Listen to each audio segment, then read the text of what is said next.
반갑습니다. 비트짱입니다. 12월 29일 영상 시작하도록 하겠습니다. 오늘은 차트 분석 얘기가 아닙니다. 비트가 지금 당장 95K에서 이제 올라갈 거냐 아니면 떨어질 거냐 이거에 대한 내용이 아니기 때문에 오늘 차트 분석 영상을 기대하신 분들은 영상을 안 보셔야 됩니다. 그러면 오늘의 주제는 무엇이냐? 제가 12월 동안 매매한 모든 매매 내역과 그리고 어떻게 하면 이 레버리지 시장에서 비트코인 매매만 하여서 돈을 벌 수 있는지, 어떻게 하면 매달 잃지 않고 꾸준하게 매매를 이어나갈 수 있는지 29살인 비트짱이 27살에 개인회생을 했습니다. 그리고 그 개인회생에서 어떻게 돈을 벌게 된 과정이 있었는지에 대해서 소개를 도와드리려고 합니다. 12월달 OKX 전체 매매 내역입니다. 400불, 1000불의 마이너스 말고는 전체 다 수익으로 마감을 하였고 총 매매 횟수가 8회밖에 안 됩니다. 즉 4시간봉 매매로 들어갔을 때 장기적으로 들고 가기 때문에 분할 매수, 분할 익절을 통하여서 손실은 짧고 익절은 길게 가져가는 매매법으로 이 매매를 이어나갑니다.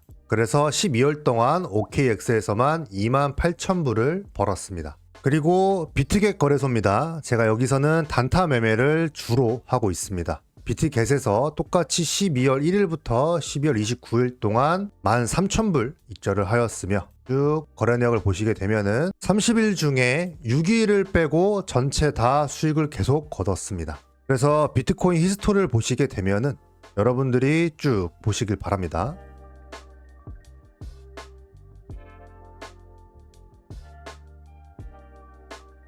다 플러스죠. 제가 이렇게 포지션을 다 보여드리는 이유가 뭐냐면 우리가 비트코인으로 돈을 벌려면 결국에 비트코인 매매만 해야 됩니다. 즉 대부분의 사람들이 돈을 잃는 이유가 뭐냐면 알트코인을 레버리지로 건드립니다. 그런데 우리가 알트코인은 분석이 안 돼요. 제가 채널을 운영을 하면서 알트코인 분석을 아예 안 합니다. 왜냐? 알트코인은 레버리지를 껴서 매매하는 리턴 자리보다 리스크가 더 크기 때문에 그렇습니다. 우리는 신이 아닙니다. 비트코인 방향에 따라서 알트가 움직일 때가 있고 비트코인은 오르는데 알트는 심정지일 때가 있습니다. 그거를 도미넌스를 보면서 판단하는 사람들이 있는데 결과적으로 똑같이 커플링이 안 나오기 때문에 우리가 돈을 벌려면 무조건 비트코인 매매를 해야 됩니다. 제가 매달 돈을 벌 수 있고 여러분들에게 이렇게 당당하게 저의 모든 매매 내역을 다 공개할 수 있는 이유는 이 비트코인 매매만 하기 때문에 그렇습니다. 그래서 제 영상을 보시고 제 구독자분들 그리고 더 나아가서 여기 실전 투자방에 계신 분들은 다 비트코인 매매만 하시길 권장드립니다. 여러분들 진짜 돈을 벌고 싶다면 저를 믿고 2025년도에는 딱 한 달만 비트코인 매매만 해보세요. 알트코인은 현물 거래만 하시고 본인이 선물 거래, 레버리지 시장에서 살아남고 돈을 벌려면 비트코인 매매에다가 몰두를 해야 됩니다. 자, 그러면 비트코인 실력에 대해서 밑바탕이 되어줄 모든 거래 내역은 다 공개를 했습니다. OKX에서 28,000불, 비트겟에서 13,000불을 벌었으니 이번 달에 저희 수익은 6천만 원입니다. 제가 29살인데 한 달에 6천만 원씩을 매달 벌고 있습니다. 이제부터 주의 깊게 보셔야 됩니다. 제가 어떤 식의 차트 운영을 하고 어떤 식으로 매매 마인드를 가져가는지. 저는 숏을 잡을 때는 어떻게 매매를 이어나가냐면 4시간봉에서 7일선과 21일선 데드크로스가 될 때만 숏을 잡습니다. 이거에 대해서 먼저 말씀을 드릴게요. 이동평균선에 대한 법칙이 있습니다. 볼린저 밴드 중단을 넘겼으면 그때부터 추세 반전이 돼서 상승세가 나와줍니다. 그리고 이 상승세가 이어나갈 때 성립 요건 중에 하나가 볼린저 밴드 중단이 안 깨지는 겁니다. 이때도 볼린저 밴드 중단을 타고 가면서 상승세가 나와 주었고 볼린저 밴드 중단을 맞아주고 비트코인 다시 상승세가 나와 주었습니다. 제가 늘 말씀드리는 것처럼 비트코인의 상승에 대한 척도를 알 수 있는 것이 7일선입니다. 이 7일선이 안 깨져야 돼요. 상승 이어나가려면. 보시게 되면 7일선에 대한 지지를 맞아주면서 계속 광기가 일어납니다. 그러면 7일선에 붙어있을 때는 아예 숏 포지션을 잡는 것이 아닙니다. 이럴 땐 매매를 하는 것이 아니에요. 롱 잡는 것도 아니고 숏도 안 잡고 이럴 때는 관망을 해야 됩니다.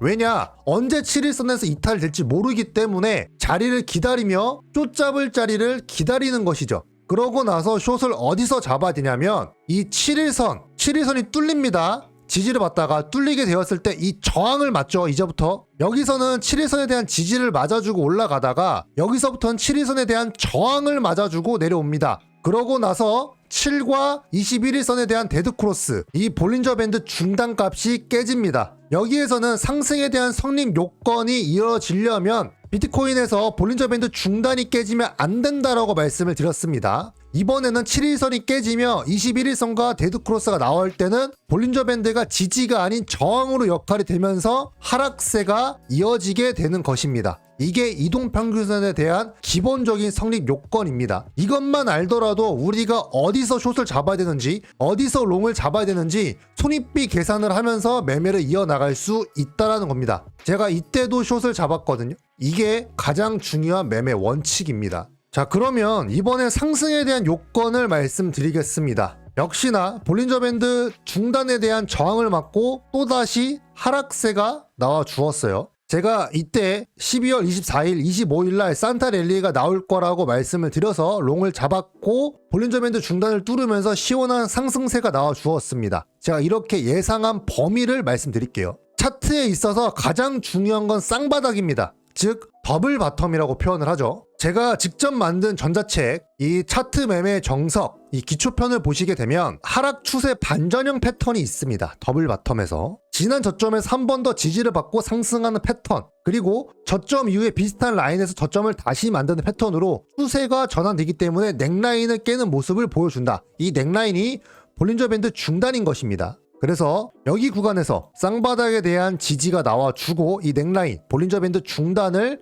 넘기면서 상승세, 즉 이 쌍바닥이 나올 거라는 걸 예상을 하고 여기서부터 매수를 들어가면서 평단가를 맞춰 놓는 것입니다. 자, 그래서 영상을 녹화를 하고 실전 투자방에서 겁먹지 말고 롱을 잡아야 될 시기다 라고 말씀을 드렸던 이유고요. 이 4시간 봉에서 쌍바닥을 형성하는 이 위치는 굉장히 중요합니다. 누가 봐도 상승에 대한 강세장에서 첫 번째 원바닥이 나오고 두 번째 쌍바닥이 나왔을 때는 거의 90%가 넘는 확률로 상승세가 나와줍니다. 왜냐? 시장에 대한 강세장이고 아직까지도 그 누가 부정할 수 없는 상승에 대한 추세니까요. 그러니까 이럴 때는 겁먹지 않고 쌍바닥 자리엔 들어가야 되는 겁니다. 어차피 매수 호가가 아래에서 받쳐줄 것이니까. 즉 내가 이를 리스크보다 먹을 리턴 자리가 큰 자리를 가져가는 것이 이 4시간 봉 매매법입니다. 자, 그러면 지금 구간에 대해서 말씀을 드리겠습니다. 제가 라이브 방송과 텔레그램에서 이 구간에서는 계속 관망을 해야 된다라고 말씀을 드렸습니다. 거래량이 없기 때문에 어떻게 움직일지 주봉 마감까지 지켜봐야 된다.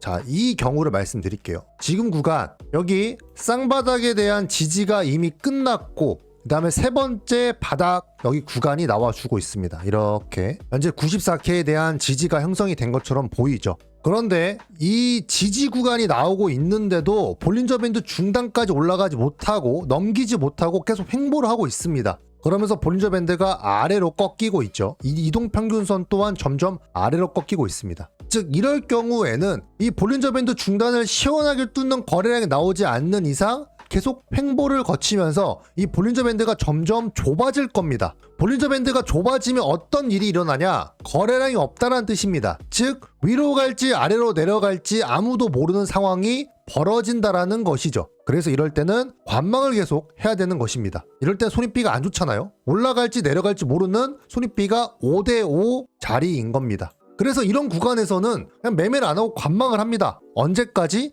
이동평균선에 대한 배열이 맞춰질 때까지. 그래서 제가 늘 말씀드리는 것처럼 비트가 올라가든 내려가든 중요하지 않다. 결국에 4시간 봉 배열이 맞춰졌을 때 먹을 자리는 늘 있다라고 말씀을 드리는 겁니다. 제가 이러한 저의 매매법을 저희 실전 투자방에서 다 공유를 드리고 있어요. 어떻게 매매를 해야 되는지, 4시간 봉을 볼 때 어떻게 차트를 운영을 해야 되는지. 결국에 매매 횟수가 높아질수록 계좌는 영에 수렴을 합니다. 우리는 다 돈 벌려고 하는 것이고 도파민으로 매매를 하려고 가져가는 것이 아닙니다. 횡보를 하고 자리가 안 좋을 때는 관망을 해야 됩니다. 근데 대부분의 사람들이 이 지금 자리가 좋은 자리인지 아닌지 아무도 모릅니다. 그냥 가격만 보고 사요. 많이 떨어진 것 같으면 이쯤이면 올라가겠지 롱 잡고, 많이 올라간 것 같으면 이쯤 되면 내려가겠지 하면서 숏을 잡습니다. 그러니까 시드가 계속 갈리는 거예요. 저는 여러분들이 똑똑한 매매를 하시길 바랍니다. 실전 투자방에 들어오시게 되면은 제가 매매 교육을 1주차부터 4주차까지 만들어 놓은 영상이 있습니다. 1시간씩 분량이고, 더 나아가서 일단 이거 먼저 보시고 그 다음에 제가 실시간으로 라이브 방송 보이스룸을 통하여서 여러분들과 거의 하루에 2시간 3시간씩 매매 교육을 해드리고 있습니다.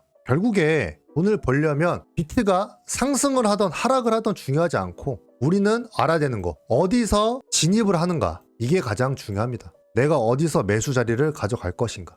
그래서 여러분들 모두 다 똑똑한 매매를 하셨으면 좋겠어서 이 영상을 제작을 합니다. 도움이 되셨다면 구독이랑 좋아요 한 번씩만 부탁드리겠습니다. 감사합니다.